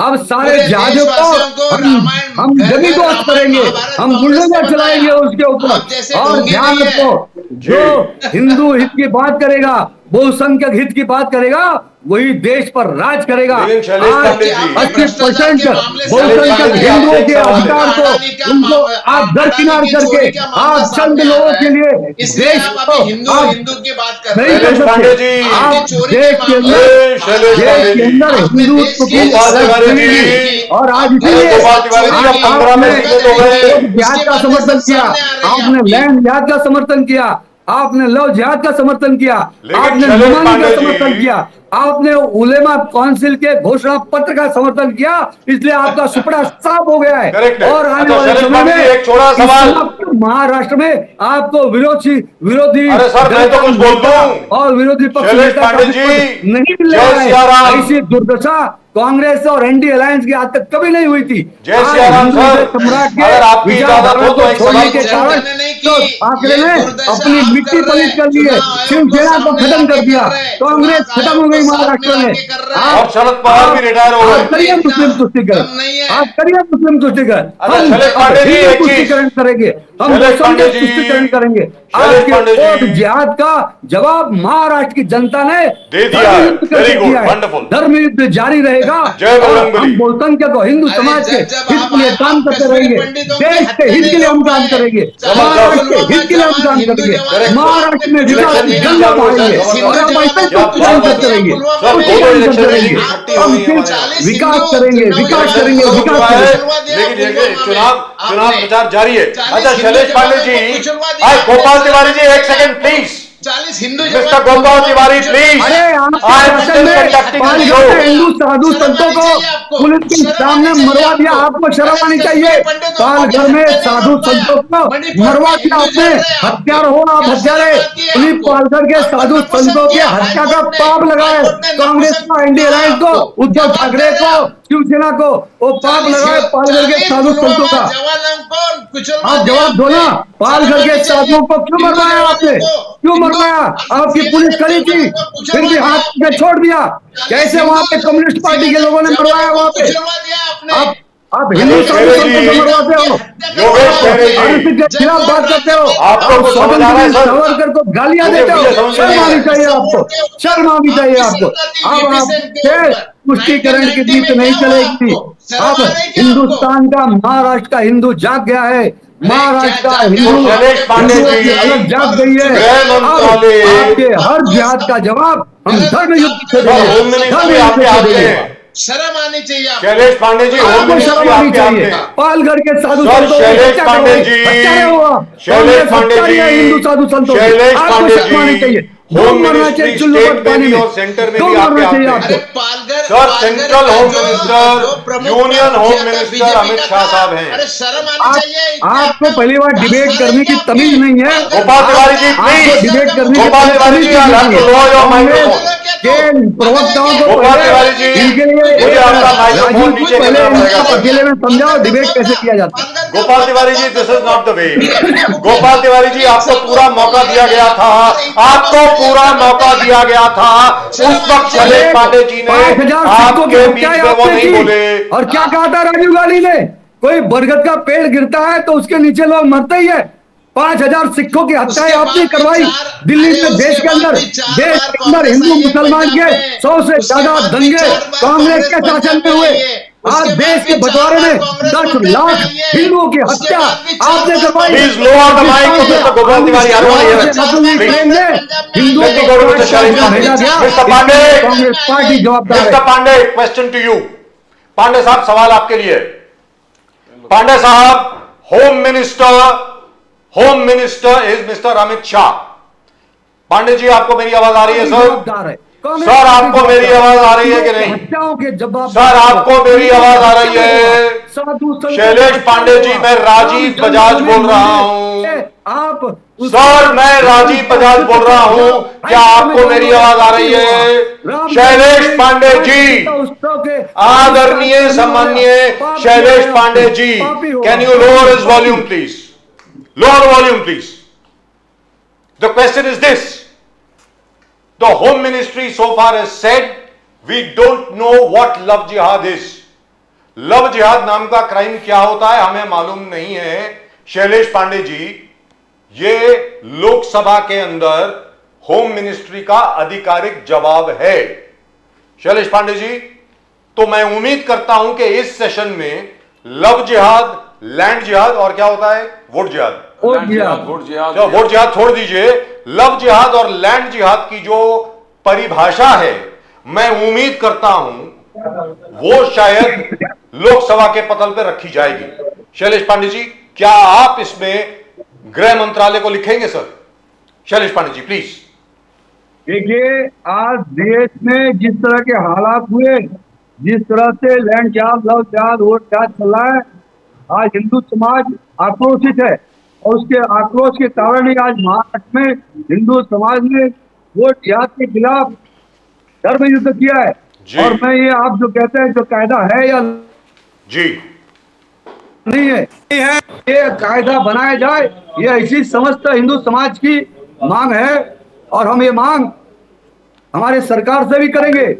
बनना चाहिए सर, बनना चाहिए। हिंदू हित के लिए, हिंदू समाज के हित के लिए, हिंदू माँ बहनों पर हो रहे अत्याचार के लिए, उनको फंसाए जाने के लिए, उन पर अत्याचार के खिलाफ भी हम जो भी कानून इससे संबंधित बनाना है, उसके लिए हम हमारे गृह मंत्री को भी आग्रह करेंगे, प्रधानमंत्री को भी आग्रह करेंगे, हमारी केंद्र की सरकार हो चाहे राज्य की सरकार हो, सारी सरकारों को हम लव जिहाद के कानून को बनाने के लिए आग्रह करेंगे। और मैं प्रधानमंत्री से भी ये आग्रह करूंगा, जिस तरह राज्यों में समान नागरिक कायदा बना है, अब वो समान नागरिक कायदा पूरे देश जी में बनने की आवश्यकता है। आई यहाँ एग्री। खैरे साहब, निवारण खैरे- कानून ये मैं- देश में बनने की आवश्यकता है, तभी इस देश में हिंदू सुरक्षित रह सकते हैं। अब हमें हिंदुओं को सुरक्षित रखने के लिए, रहने के लिए हमें जो भी कानून बनाने की आवश्यकता पड़ेगी वो कानून बनेगा, कानून We'll को watch. चलेंगे, और जरूरत पड़ेगी तो हिंदू समाज के तो पहले योगेश खैरे जी, उसके बाद गोपाल तिवारी जी, फाइनली खैरे साहब, शरद पवार साहब ने, खैरे साहब, शरद पवार साहब ने कहा कि ये देखो कैसे फिक्सिंग हो रहा है कि छोटे छोटे राज्य, इनको छोटे छोटे राज्य गैर बीजेपी जीत रहा है और बड़े बड़े राज्य बीजेपी जीत रहे हैं। शरद पवार साहब का कहना है देखो कश्मीर उन्होंने दे दिया, जम्मू एंड कश्मीर दे दिया है ना, हरियाणा अपने पास ले लिया, महाराष्ट्र अपने पास रखा, झारखंड कांग्रेस को। तो क्या खैरे साहब, कितना आपको क्या लग रहा है शरद पवार का स्टेटमेंट के बाद? नहीं, अभी पवार साहब का जो डायरेक्शन है वो किस तरफ है हम समझ सकते हैं। तो एक बात तो है कि जिस तरह की खबरें, जिस तरह की बातें और जिस तरह की कंप्लेंट्स ईवीएम के संदर्भ में आ रही है, तो लोगों के, महाराष्ट्र के लोगों के मन में डाउट है। ये तो दिख रहा है कि डाउट है। तो बिल्कुल सही है, बिल्कुल सही है। अगर फेयर इलेक्शन चाहिए, लोगों को इलेक्शन प्रोसेस पे भरोसा रखना चाहिए, भरोसा बिल्कुल, बैठना चाहिए, सही है, तो सही बोला इसके लिए हमें लोगों का भरोसा इलेक्शन प्रोसेस पे रखना पड़ेगा। तो जो लोगों के मन में डाउट्स है, जो 3-3 बार जिस तरह से आंकड़े बदले गए, जिस तरह से अभी भी फॉर्म 20 के डाटा नहीं आया है, तो ये 2-2, 3-3 दिन तो नहीं लगते ना डाटा आने में।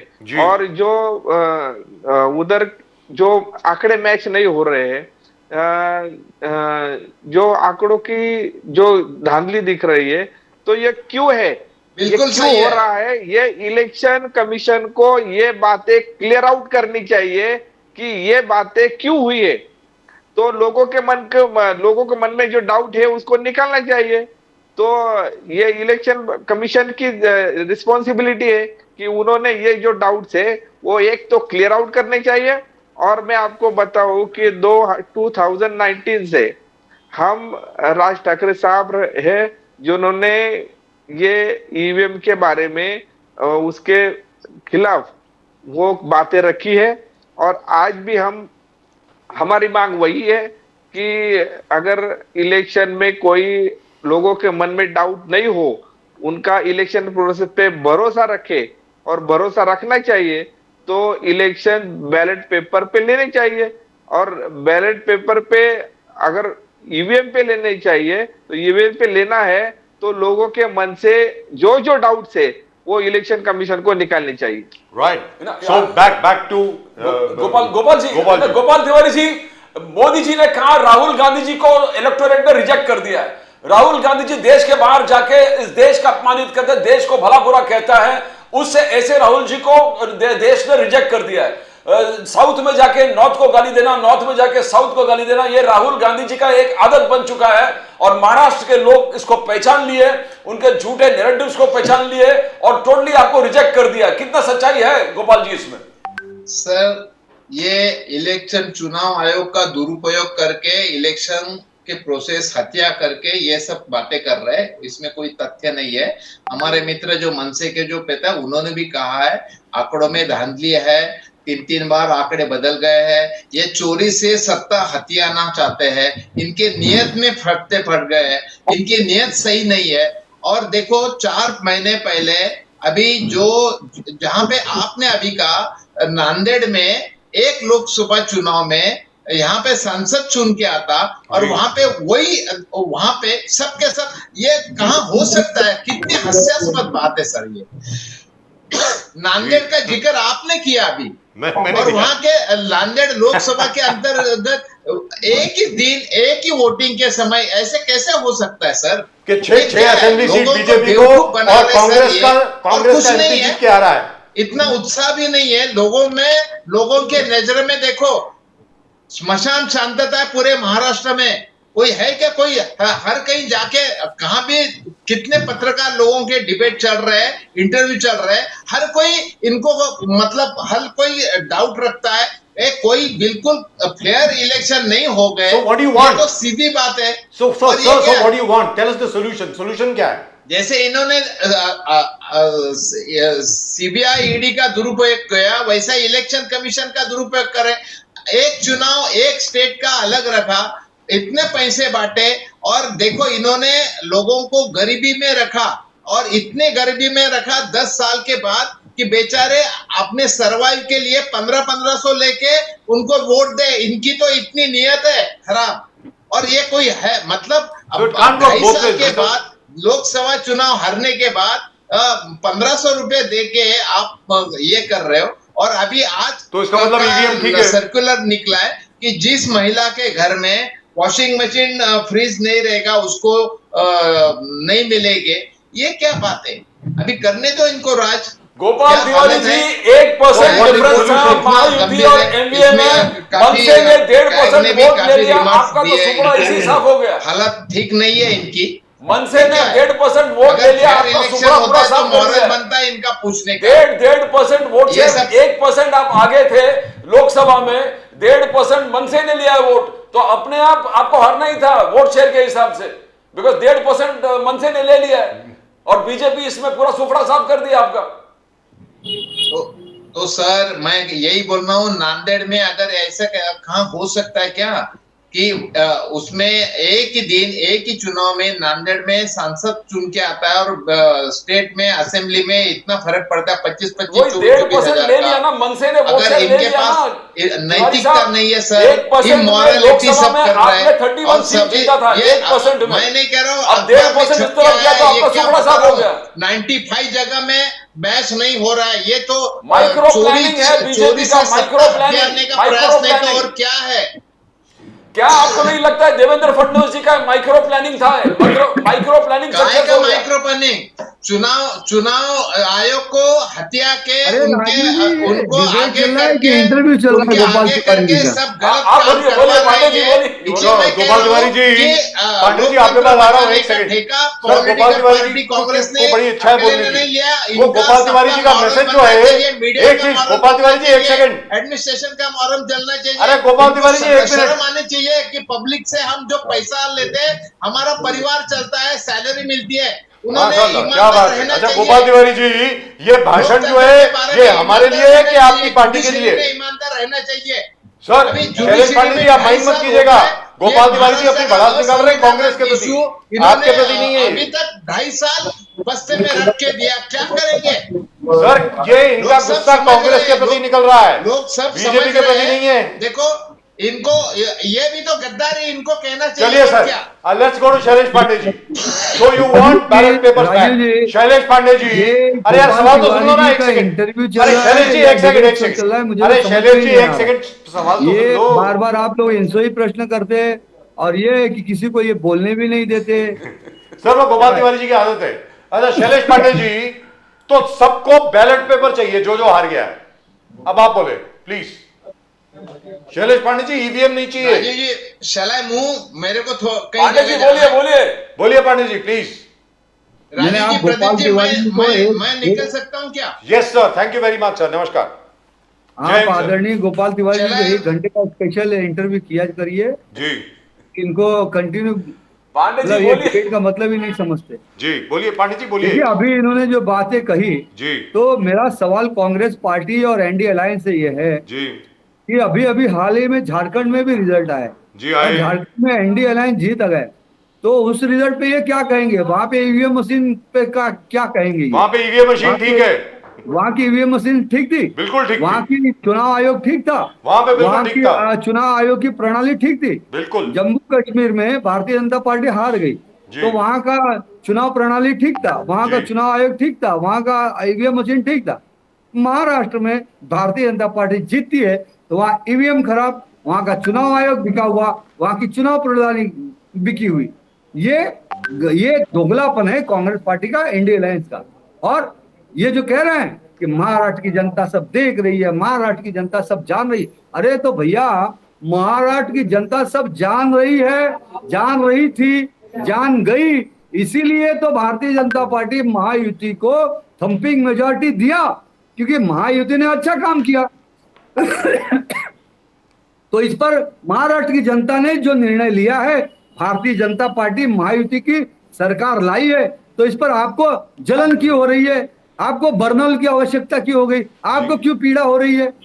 मैं तो ये कहता हूं कि आज एक सही विपक्ष के नाते कांग्रेस और एनडीए अलायंस को भी महाराष्ट्र की जनता ने, जो भारतीय जनता पार्टी महायुति को मैंडेट दिया है, उस मैंडेट को स्वीकार करना चाहिए, उसको सर माथे पे लगाना चाहिए, क्योंकि हमारा देश एक लोकतांत्रिक देश है और लोकतंत्र में सत्ता पक्ष विपक्ष दोनों मिलकर देश का और राज्य का विकास करते हैं, समाज का कार्य करते हैं और देश और राज्य को आगे की ओर, उन्नति की ओर अग्रसर करते हैं।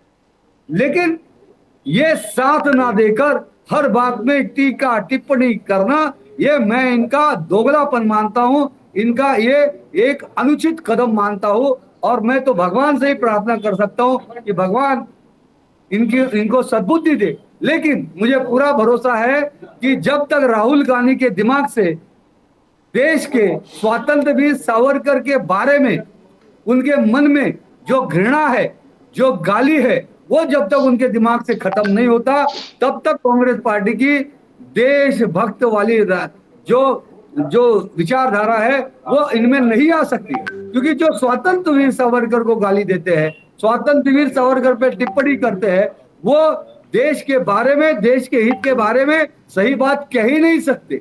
जो राष्ट्रीय स्वयंसेवक संघ को खत्म करने का सपना देखते हैं, वो उनका जिंदगी भर कोई सपना पूरा नहीं हो सकता है और वो उनका दिवा स्वप्न रह जाएगा। जो राष्ट्रीय स्वयंसेवक संघ को अपने 40-45 साल के जीवन में, 20 से 25 साल के राजनीतिक करियर में राष्ट्रीय स्वयंसेवक संघ के समाज सेवा के कार्य को, व्यक्ति निर्माण के कार्य को, चरित्र निर्माण के कार्य को, देश निर्माण के, देशभक्ति के कार्य को नहीं समझ पाया, वो राहुल गांधी और उस राहुल गांधी की कांग्रेस अब देश को कभी नहीं समझ सकते, देश के हित को कभी नहीं समझ सकते, क्योंकि अब ये विदेश में भी जाकर देश की बुराई करने लग गए हैं।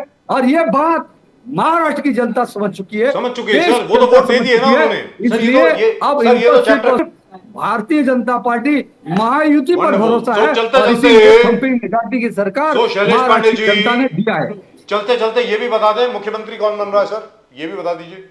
चलते देखिए, हमारे तीनों पार्टी के मुखिया और हमारी लोकतांत्रिक ढंग से जो इसके लिए संवैधानिक ढांचा है, हमारे इसके लिए कोर कमेटी है, वो सारे लोग मिलकर निर्णय करेंगे और तीनों पार्टी के सर्वोच्च नेता मिलकर निर्णय करेंगे। निर्णय एक मत से होगा, निर्णय महाराष्ट्र के हित में होगा। जबरदस्त। और ये एक और भी चीज है, इसके पहले we close the show.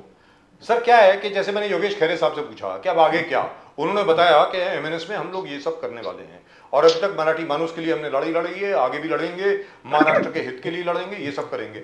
Sir आप सरकार में हैं, महाराष्ट्र ने आपको इतनी बड़ी जीत दी है, बाप रे बाप, मतलब इतनी बड़ी जीत आज तक किसी को नहीं मिली है सर। उसके साथ बहुत बड़ी जिम्मेवारी भी आती है आपके कंधों पर।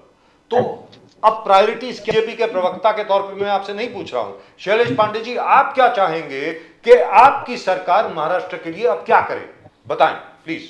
देखिए, हमारे महाराष्ट्र का सर्वोच्च हम विकास करें, महाराष्ट्र के प्रत्येक जनमानस का हम उनका स्टैंडर्ड ऑफ लिविंग बढ़ाए, उनको अच्छी शिक्षा, अच्छा आरोग्य, अच्छा रोजगार और अच्छा सुविधा उपलब्ध कराए, जन सुविधाएं उपलब्ध कराए।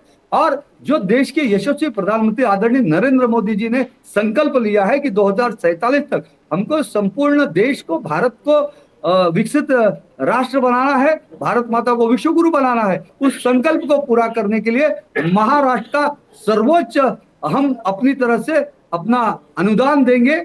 और क्योंकि महाराष्ट्र आज देश का सबसे ज्यादा फॉरेन इन्वेस्टमेंट प्राप्त करने वाला राज्य है, आज हमको देश को तीसरी अर्थ महाशक्ति बनाना है, जिसमें महाराष्ट्र का सबसे बड़ा रोल होगा, क्योंकि मुंबई देश की आर्थिक राजधानी है, महाराष्ट्र के कई जिले हैं वो औद्योगिक क्षेत्र में, व्यापार के क्षेत्र में देश के सर्वोच्च जिले कहलाते हैं। तो महाराष्ट्र का विकास, महाराष्ट्र की उन्नति, मराठी मानुष की उन्नति, महाराष्ट्र के प्रत्येक जन जन की उन्नति, विकास और हमारा जो विरासत है, हमारा प्रभु श्री रामचंद्र जी का, हमारा धर्म और अध्यात्म का, छत्रपति शिवाजी महाराज के गढ़ किले, छत्रपति शिवाजी महाराज के बताए हुए रास्ते पे डॉक्टर बाबा साहब आम्बेडकर जी के जो विरासत है, समता का दर्शन है, हमें सबका साथ, सबका विकास, सबका क्या प्रयास, बात है सबका विश्वास जीतते हुए I hope it happens. Maharashtra का सर्वांगीण विकास करते हुए I really and truly देश hope it को happens, sir. Thank you very much. हमें यशस्वी रूप से देश का हम सर्वोच्च विकास करते हुए देश को क्या बात है 2047 शैलेश जी, तक बहुत हमें बढ़िया। विकसित राष्ट्र बनाना, यही हमारा एकमात्र संकल्प है। And और we'll उस hold you to संकल्प के लिए that. महाराष्ट्र दिन रात परिश्रम की पराकाष्ठा करेगा। अब आगे से सवाल, ये सारे सवालों का जवाब आपको देना पड़ेगा सर। आगे आगे जैसे जैसे सरकार आगे बढ़ती है, जैसे जैसे काम करती है, अब यहाँ एमएनएस के जो खेरे साहब भी बैठे हैं, वो भी आपसे सवाल पूछेंगे कि यहाँ पे सड़क क्यों नहीं बनी, बॉम्बे टू मुंबई टू गोवा की जो पूरी हाईवे है, क्यों खेरे साहब अभी तक वो पॉट होल्स वैसे के वैसे ही हैं, जहां तक मैं जानता हूँ। राजीव जी हमारे काम बोलेंगे, हम जी। काम ऐसा करेंगे खैरे साहब, कि आप- कोई आप- सवाल आपका विश्वास खड़ा है ही इन नहीं पे? होगा। हमारे काम ही सब सवाल का नहीं, जवाब होंगे। इनके काम नहीं बोलेंगे तो फिर हम बोलेंगे। जबरदस्त, बिल्कुल, क्या बात बिल्कुल। है। अरे जबरदस्त। लोकतंत्र में अभिव्यक्ति की स्वतंत्रता है, आप बोल सकते हैं। पांडे जी, संजय राउत को अभी भी शंका है, बोले मोदी, अडानी और अमित शाह ने चुनाव जीत के दिया है। ये संजय राउत का भ्रम कभी निकालेंगे आप पांडे जी?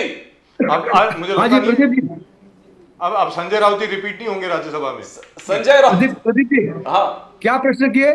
संजय राउत का अभी भी भ्रम है कि मोदी जी, अडानी जी और अमित शाह जी ने इस चुनाव आपको जिता के दिया है। ये चुनाव उनके वजह से जीता, अडानी भी है इसमें। मैं तो कहता हूं ये चुनाव हम जो जीते हैं वो महाराष्ट्र की जनता ने जीता है।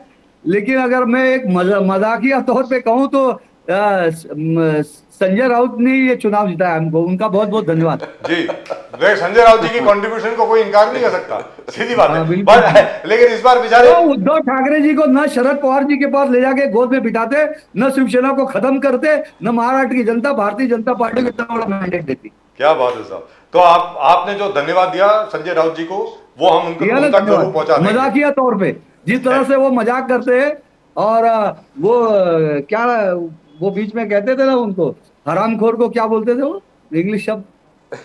इंग्लिश ही रहने दो पांडे जी, रहने दीजिए sir, thank you very much. आराम कर तो बोल ही दिया हाँ, आपने बोल ही दिया वो। चलिए Yogesh Khaire ji, all the very best to you, don't be disappointed. Yogesh Khaire sahab, do not be disappointed. I am very impressed with your performance. Your performance has been very good. Let me tell you this, आपको अभी लग रहा होगा कि performance अच्छी नहीं है, आप अच्छी तरह उसका विश्लेषण कीजिए। आपकी परफॉर्मेंस प्रदर्शन महाराष्ट्र नवनिर्माण सेना का बहुत जबरदस्त है और वो रंग लाएगा अभी जो कॉर्पोरेशन के चुनाव होंगे ना उसमें। मार्क माय वर्ड्स, मैं बोल रहा हूं, सबके सामने बोल रहा हूं। पूरी ताकत से लड़ेंगे जी बिल्कुल, thank you so much. Shailesh Pandey ji, बहुत बहुत thank you. धन्यवाद आपका। जय श्री राम। और एक बहुत बार बहुत फिर धन्यवाद राजीव जी, प्रदीप जी, बहुत दिनों के बाद आप लोगों के साथ बैठा। मैं चुनाव में आप दोनों को बहुत मिस कर रहा था और मैं क्या मीरा भाईंदर के दोनों विधानसभा सीट का मैं महायुति का समन्वयक था और 145 विधानसभा का मैं चुनाव प्रचार प्रमुख था, इसलिए मैं 24 घंटा सिर्फ जी। 2-3 घंटा और में आपने घर पे दोनों आता था, चुनाव प्रचार में मीरा था। भाईंदर की तो दोनों मैं सीट आप आपने लोगों को जितवा भी बहुत दी। मिस किया और हमारी दोनों सीटें हमने जीती, 146 145। प्रताप सरनाईक जी, नरेंद्र मेहता जी दोनों विधायक बने और महाराष्ट्र में हमारी प्रचंड बहुमत की सरकार आई। इसके लिए महाराष्ट्र की जनता का और राजीव जी आपका, प्रदीप जी आपका भी, आपके चैनल का भी मैं हृदय से बहुत बहुत धन्यवाद व्यक्त करता हूँ। Thank you so much sir. नमस्कार, जय हिंद। जय हिंद, बोथ नमस्कार, टू बोथ ऑफ जय यू। जय हिंद, जय महाराष्ट्र। खैरे साहब Thank you. नमस्कार। खैरे साहब नमस्कार खैरे साहब, थैंक यू। धन्यवाद सर, धन्यवाद। जय हिंद, जय Maharashtra. That was really nice. Except for the fact that Mr. Gopal Tiwari of course goes off on a tangent. वो क्या है कि गोपाल तिवारी साहब अपना गुस्सा निकाल रहे थे अपने कांग्रेस के नेतृत्व पे, वेरी फ्रैंकली स्पीकिंग। वो शैलेश पांडे जी को लग रहा था उनके खिलाफ बोल रहे, उनके खिलाफ नहीं बोल रहे। और ये शैलेश पांडे, जो गोपाल तिवारी जी ने जो बोला, असल में शैलेश पांडे जी के आने के पहले वो प्रदीप जी बहुत बहुत सिग्निफिकेंट है। उन्होंने कहा कि जिस प्रकार एक एक चीज का प्रचार करना चाहिए था वो हम लोगों ने नहीं किया, सीधी बात है। और जिस प्रकार बढ़ती हुई महंगाई का, बढ़ती हुई बेरोजगारी का और इंडस्ट्री यहां से भागने वाली, वो सब चीजें जिस प्रकार लोगों तक पहुंचनी चाहिए थी वो नहीं पहुंची, जिसकी वजह से Sir, ये we result can आया। attribute that micro planning of the BJP top leadership. BJP We can't and just RSS. आप उसको नजरअंदाज नहीं कर सकते। BJP and RSS sir. RSS did their work, but जो 1% मैं बार बार बोल रहा हूँ, 1% was a lead between Mahayuti and Mahavikas Aghadi, and the 8% अलग-अलग जो थर्ड फ्रंट थे, ये बार कामयाब उन लोग हो पाए। Even 1.5% shift or cut from MVA is enough to give them a landslide, Sir, it is not just 1.5%. Actually, Yes, if you yes. look at it, if you count the AI/MIM votes, if you count the other Correct, votes, correct. it works out to 2.5-3%. So they've reduced all MVA votes, and so definitely there's a huge swing on this side, and that 1% is equivalent to sir what मैं you आपको see as a एक landslide. एक छोटी सी बात मैं आपको बोलता हूँ, जैसे Shaina NC is a long term loyalist of the BJP and she was asked to fight on Eknath Shinde's ticket against Amin Patel sahab Mumba देवी में। सर शिंदे सेना की यानी शिवसेना की के जितने भी उम्मीदवार हैं सबसे ज्यादा वोट शाइना एनसी को मिले हैं, इसके बावजूद कि वो हार गए 40,000 प्लस वोट्स। उनको 40,000 प्लस वोट्स मिले मुंबा देवी में, अमीन पटेल फिर भी जीत गए। मेरा ये कहना है अगर शाइना एनसी को 40,000 से ज्यादा वोट मिल सकते हैं मुंबा देवी कॉन्स्टिट्यूंसी में, तो खुद सोचिए बाकी सब लोगों का क्या योगदान रहा होगा to ensure that the votes of the Congress and other people get reduced and the swing vote as you said goes against the MVA, which is the reason why the MVA has lost everywhere. They didn't account for that. And number 3, सबसे बड़ी बात, money in the bank. So money talks, shit walks, whether you like it or not. It's money in the bank. 7,500 रुपए bank account में आ गए, उसके सामने कोई argument नहीं है। आप जो मर्जी आर्ग्यूमेंट कर लीजिए, it can't work both ways. For example, And बार-बार, yeah, you could go ahead with it. For example, what Gopal Tiwari साहब was saying कि ये EVM का मसला है, EVM was hacked, etc. And at the same time, he is talking about money in the bank. He is talking about Confused. मुस्लिम तुष्टीकरण। अरे भाई, it doesn't work both ways. अगर महिलाओं ने खुल करके, और मैं आपको ये बोलता हूं कि मुस्लिम महिलाओं ने भी खुल करके, मुस्लिम महिलाओं ने भी संगठित होकर के भारतीय जनता पार्टी को वोट दिया है, सीधी सादी बात है, यानी एमवीए को वोट दिया है, आपके खिलाफ वोट गया है। मेरा ये कहना है it can't work both ways. You can not have MVA है EVM hacking and you can not have you know the 7,500 rupees in the bank. And people are watching जी। कि आप क्या बोलते हो। आप कह रहे हो कि 1500 में पूरे स्टेट के खजाना खाली होने वाला है। At the same time, you're saying हम सरकार में 3,000 रुपए देंगे। Now, if 1500 is too expensive and it's bad and it's not right, then how 3,000? So they went through, people, electorate are very smart. And the other electorate is very smart. They come to know क्या है कि बार-बार वही narrative जो कह रहा है कि संविधान खतरे में, and then Sajjad Nomani come enters, बोले हमारे और तीसरी वो चीज जिहाद क्या? के बहुत अजीज सिपाही नाम लेकर के सर अजीज सिपा सलार बोला। Yes. आप बात सिपाही अजीज जो भी है। अजीज सिपा Yes, सलार यानी yes. जर्नैल, सिपाही नहीं, Yes. जर्नैल हमारे। वो 3 नाम लेकर के, शरद पवार है, उद्धव बाला साहेब ठाकरे है, नाना पटोले, ये नाम लेकर जब बोलते हैं तो इलेक्टोरेट आर वाचिंग, मतलब व्हाट इज हैपनिंग, ये क्या हो क्या रहा है। और दूसरी चीज क्या है प्रदीप जी, यहाँ पे very very important, Uddhav Thackeray ji ने बहुत पहले अनाउंसमेंट कर दी थी कि धारावी का जो कॉन्ट्रैक्ट दिया गया अडानी को हम कैंसिल कर देंगे जैसी हमारी सरकार आएगी। Now what does that mean? That means mister Adani, please remember, is not alone. Mister Adani is a conglomerate and attached to that conglomerate are other industrialist. Dharavi से सिर्फ और सिर्फ अडानी जी को फायदा नहीं होने वाला, धारावी से बहुत उद्योगपतियों को मुनाफा होने वाला है, फायदा होने वाला है. All of them turned against you. सब लोगों ने जम के मतलब सपोर्ट किया होगा भारतीय जनता पार्टी लेड महायुति को. You have turned mister Adani and all his supporters among businessman against you. कोई आवश्यकता नहीं थी आपको ये बोलने की. तो क्या हुआ, आप एक धारावी जीत गए, दैट्स इट. और महाराष्ट्र धारावी तो हार ऐसे भी गए. आप जीतने वाले, वैसे भी जीतने वाले वर्षा गायकवाड़ जी वहीं की हैं. एकनाथ गायकवाड़ जी का स्ट्रॉन्ग होल्ड है. यस. तो मतलब क्या हुआ, हमें तो ये समझ में नहीं आ रही. जब आप ऐसी अनाउंसमेंट करते हैं किसी एक उद्योगपति के खिलाफ, आप बाकी उद्योगपतियों को भी अपने खिलाफ कर लेते हैं. Unless and until you know for a fact कि अगर अडानी जी के खिलाफ हम कुछ बोलते हैं तो ये 1 ABCDEF ये हमारे साथ हो जाएंगे. वो तो हुआ नहीं. वो सब लोग या तो न्यूट्रल रहे या अडानी जी के साथ रहे. I think sir there are a lot ये of जो mistakes. बटेंगे तो कटेंगे, और जो दूसरा था कि 20% सेफ है, सेफ है. 20% को आप सेव करते हो, 80% को डिवाइड करते हो, and that actually had an impact, probably had an impact by polarisation. And the other thing is, जो दूसरी बात जो अमित शाह साहब ने बोली बार बार कि आप बार बार हिंदू जातियों की बात क्यों करते हैं, मुसलमान जातियों की बात तो आप कभी भी नहीं करते. लाइक फॉर एग्जाम्पल, कांग्रेस के किसी भी शख्स को मैंने पासबंदा मुसलमानों के बारे में बात करते हुए नहीं देखा, अजलाफ के बारे में बात करते हुए नहीं देखा. 74 जातियां हैं सर, मुसलमानों में भी 74 जातियां, उनके बारे में भी तो बात कीजिए. तो when the BJP said आप 20% को इंटैक्ट करते हो और 80% को बांटना चाहते हो, जी. it really it affected, और लोगों को बिलीव करने लगे ये तो एक ही बात कर रहे हैं. अब आप कह रहे हैं कि जाति जनगणना होना चाहिए, बट मुसलमान की बात ही नहीं कर रहे हैं हम. और सबसे बड़ी बात क्या हुई, जैसे वो डॉक्टर लिमय हैं, मैं बार बार उनका नाम ले रहा हूँ, उनके साथ उनके 3,000 के 30,000 कार्यकर्ता थे, 3,000 के करीब उनके मेन कार्यकर्ता और 30,000 के करीब अदर एंसिलरी वर्कर्स, जो गांव गए हैं प्रदीप जी, हर पंचायत में गए हैं, हर गांव में गए हैं, जहां पर भी ओबीसीज हैं उन सब लोगों को इकट्ठा करने का उन्होंने काम किया है. उन्होंने ये कहा है कि भारतीय जनता पार्टी, शिवसेना और एनसीपी अजीत पवार को अगर आप वोट देंगे तो हम लोग एकत्रित रहेंगे. आपको यहां बांटने की कोशिश की जा रही है.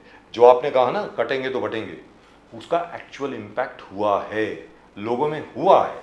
तो Congress may not believe it, but then तो बाकी कुछ सज्जाद नवानी जी ने की. बाकी जो बचा कुचा था वो सजाद नवानी जी ने कर दिया. और सजाद नवानी जी तो मैं पहले दिन से बोल रहा हूँ, वो तो भारतीय जनता पार्टी नहीं बोला हुआ उनको ये करने के लिए. उनसे ज्यादा अच्छा आदमी तो उनके लिए कोई है ही नहीं अभी. Well, that's just about it, and congratulations once again to the Mahayuti, NDA led to the NDA, that is to the BJP led Mahayuti in Maharashtra. Now let's wait and see who will be the next chief minister. I have this distinct feeling that there is a possibility that Mr. Eknath Shinde just might get repeated. Though I would love to see Devendra Fadnavis as the chief minister. Devendra ji बहुत competent हैं, बहुत honest हैं, बहुत straight forward हैं, लेकिन मुझको ऐसा लग रहा है कहीं ना कहीं, मतलब डाउट हो रहा है मुझको कि शायद एकनाथ शिंदे जी को ही रिपीट करेंगे. The greatest quality of Prime Minister Modi is always surprising people. Yes. He surprises everybody in So you never know. Madhya Pradesh surprise, you had a surprise in Haryana, everywhere आप देखो, he surprised everybody. Sir भजन जो Lal Sharma, expected थे उसको नहीं दिया, और जो unexpected थे कहाँ से बेचारा वो. नायब सिंह सैनी साहब Yes, exactly. हरियाणा में, भजन लाल शर्मा जी राजस्थान में, Yes, yes. हमारे मोहन यादव जी मध्य प्रदेश में.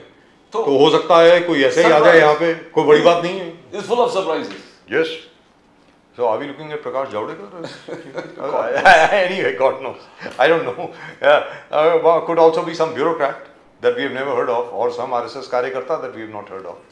One never knows. Or it could just be Mr. Eknath Shinde continuing, or Mr. It Devendra could be Fadnavis. somebody rural area में जो Prime Minister मोदी जी के साथ प्रचारक थे, he always surprises.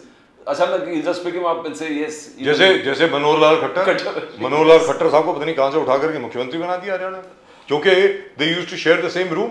और मनोहर लाल खट्टर जी की मोटरसाइकिल के ऊपर बैठ करके नरेंद्र मोदी जी हर जगह जाते थे बिल्कुल. पंजाब में प्रचार करने के लिए. तो one never knows. In any event, that's just about it for tonight show. आज के शो में सिर्फ इतना ही. और जैसा इस शो में बार बार कहा गया, अब मैं ये नहीं कह रहा कि we told you, we said this first. Even I am quite surprised, astonished in fact at the extent of the Mahayuti victory. Mahayuti की जो जीत है उसके ऊपर मुझे भी बहुत हैरानगी हुई है. I am sure Pradeep ji को भी हुई होगी. लेकिन यहाँ पर बार बार कहा गया था कि लाड़की बहना स्कीम में जो 7,500 रुपए बैंक में आए हैं उसको हल्के में ना लें, हल्के में ना आंकें. The Congress took it very very lightly, very frankly. और जिन मुद्दों को लेकर के उनको लोगों के पास जाना चाहिए था, या तो वो गए नहीं, वो सिर्फ अपना वीडियो बनाते रहे और सोशल मीडिया के ऊपर मैसेज देते रहे. जबकि प्रदीप जी, मैं खुद अपना एक्सपीरियंस बताता हूं. ऑफिस आते वक्त चुनाव के रनअप के पहले कोई 10 दिन अगर आप लें, 10 days, sir I have seen 3 rallies, door to door rallies of the BJP right there. और कांग्रेस का एक भी झंडा नहीं देखा मैंने कहीं, एक भी नहीं, कोई कांग्रेस का नहीं. भारतीय जनता पार्टी की महिलाएं स्पेशली जो बाहर आई हैं, जू गली में मुस्लिम महिलाएं बाहर आई भारतीय जनता पार्टी का झंडा लेते हुए. And it was at that time that I said, भाई ये गड़बड़ है. यहां पर ये इतना तो पक्का था कि अमित शाह जी जीतने वाले, ये तो पक्का हो गया. अब ये मुझे मालूम नहीं था कि हर कॉन्स्टिट्यूंसी में यही हो रहा है, कांग्रेस वाले बाहर ही नहीं निकल रहे।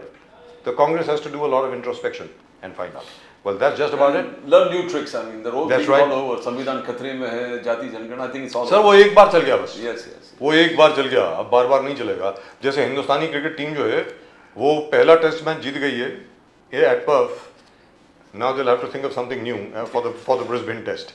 The same thing won't work again. जाति जनगणना, संविधान खतरे में, और संविधान देखिए जो बार-बार दिखाना, that people have gone through it. I mean, they said no. No, now it's boring. It's boring. It's become very boring now. You'll have to think of something new. That's it. That's all we got for you in tonight's show from both Pradeep ji and myself. आप लोगों का बहुत बहुत धन्यवाद हमारे साथ जुड़ने के लिए। इसी तरह जुड़ते रहें, हमेशा जुड़े रहें, और भाई वो सब्सक्राइब जरूर करें चैनल को। Please subscribe to the channel. अब वो घंटी बजने वाली थी, वो बजी नहीं, पता नहीं क्या हो गया आज, मुझे मालूम नहीं है, अंदर शायद स्ट्राइक हो रही है, घंटी की बैटरी डाउन है। जैसे कांग्रेस की बैटरी डाउन है। कांग्रेस की हाँ अभी ठीक हुई। अब ये जो है वो बीजेपी वाला ईवीएम बोला है। Yes, 99%. 99% वाला ईवीएम अब बोला है, क्या बात है। Right, and please do send in your comments, I love to read your comments even though they are quite colourful at times. जितने भी कलरफुल हों साहब भेजिए, कोई टेंशन नहीं है। That's it, that's all we got for you in tonight's show, and congratulations to the Indian cricket team for a famous victory in Australia by 295 runs. Oh, it's amazing, really and truly amazing. And I love it when Virat Kohli scores. When Virat Kohli scores a century, पूरा हिंदुस्तान खुशियां मनाता है। That's it, that's all we've got for you. आपको नमस्कार, जय हिंद, जय महाराष्ट्र, जय भवानी, जय शिवाजी, वंदे मातरम। वंदे मातरम।